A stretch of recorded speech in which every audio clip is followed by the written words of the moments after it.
Hello बच्चों। Question में लिखा है potential energy of 1 kg particle free to move along x axis is given by this one. Total mechanical energy is 2 joule. Then maximum speed, तो भाई देखिए maximum speed तब होगी जब काइनेटिक एनर्जी मैक्सिमम होगी, और काइनेटिक एनर्जी मैक्सिमम होगी मतलब पोटेंशियल एनर्जी मिनिमम होगी। तो सबसे पहले मेरे को पोटेंशियल एनर्जी का मिनिमा निकालना है। तो यहां से हम लोगों को सबसे पहले चाहिए du अपॉन dx।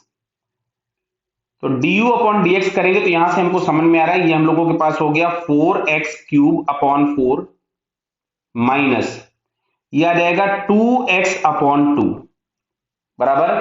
इस समझ में आ रहा है ना एक्स स्क्वायर का डिफरेंशिएशन। तो ये हम लोगों को यहां से मिलता है x³ माइनस एक्स। तो पहले हम लोगों को क्या करना है कि पोटेंशियल एनर्जी का मिनिमा या मैक्सिमा फाइंड करने के लिए उसके फर्स्ट डेरिवेटिव को जीरो करना है। तो x³ माइनस एक्स बराबर जीरो, तो इसमें से मैंने x कॉमन निकाल लिया। तो एक्स स्क्वायर माइनस वन बराबर जीरो, तो यहां पे x के 3 रूट्स मिले, x is equal to 0, 1 and -1, यानी इन तीनों पॉइंट्स पर पोटेंशियल एनर्जी का मिनिमा या मैक्सिमा होगा। अब बात करते हैं इसका सेकंड डेरिवेटिव।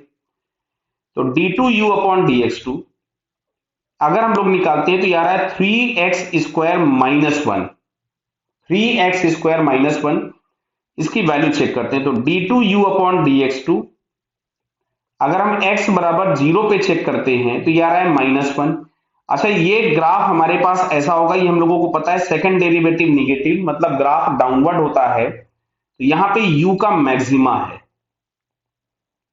तो जहां पे u का मैक्सिमा होगा मींस पोटेंशियल एनर्जी का मैक्सिमा होगा, वहां पे काइनेटिक एनर्जी का मिनिमा होगा। हमको चाहिए था मैक्सिमम स्पीड, मतलब हम u के मिनिमा में इंटरेस्टेड हैं। अब अगर हम यहां से चेक करें d2u अपॉन dx2, बड़ा चाहे इसको x इज इक्वल टू +1 पे चेक करो चाहे -1 पे चेक करो, दोनों ही केसेस में ये x² 1 ही हो जाना है। तो 3 - 1 ये आया 2, मतलब ये ग्राफ ऐसा बना।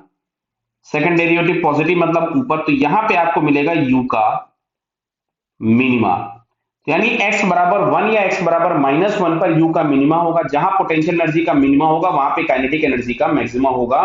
और लिखा है total mechanical energy is 2 joule. तो देखिए यहाँ पे अब सबसे पहले मैं u का मिनिमा यही निकाल लेता हूं। यहां मैं पुट कर देता हूं x बराबर 1। तो यहां बेटा मिल रहा है ये 1/4 माइनस 1/2, तो यार है -1/4 जूल्स। समझ में आ रहा है ना, कितना आ जाएगा -1/4 जूल। अब यहां से हम लोग लिखेंगे kinetic energy plus potential energy बराबर 2। तो काइनेटिक एनर्जी का मैक्सिमा करस्पॉन्डिंगली पोटेंशियल एनर्जी का मिनिमा बराबर 2। तो यहां से मिलेगा 2 प्लस 1/4, क्योंकि पोटेंशियल एनर्जी का मिनिमा था 1/4। और काइनेटिक एनर्जी को हम लोग लिख सकते थे हाफ mv², जो कि हम लोगों के पास यहां से आ रहा है 9/4। तो 1/2 mv² इज इक्वल टू 9/4। अब देखो जरा यहां से हमें m कितना दिया है क्वेश्चन में, एक बार चेक कर ले हम लोग। m बराबर 1 kg, कितना है 1 kg। तो 1 kg की वैल्यू अगर हम लोग यहाँ पे पुट कर दें m को, और इससे इसको हम कैंसिल कर दें 2, तो यहां से हम लोगों के पास मिलता है v² इज इक्वल टू 9/2। तो v इज इक्वल टू अपने पास आ जाएगा 3/√2 मीटर पर सेकंड। कितना 3/√2 मीटर पर सेकंड। तो 3/√2 मीटर पर सेकंड अगर हम ऑप्शन चेक करें तो यहां से हम लोगों को ऑप्शन कौन सा दिख रहा है करेक्ट, इसमें देखिए। तो यहां से बेटा डी ऑप्शन अपने को करेक्ट दिख रहा है। Clear, so it's correct answer is D. Okay बेटा, ऑल द बेस्ट।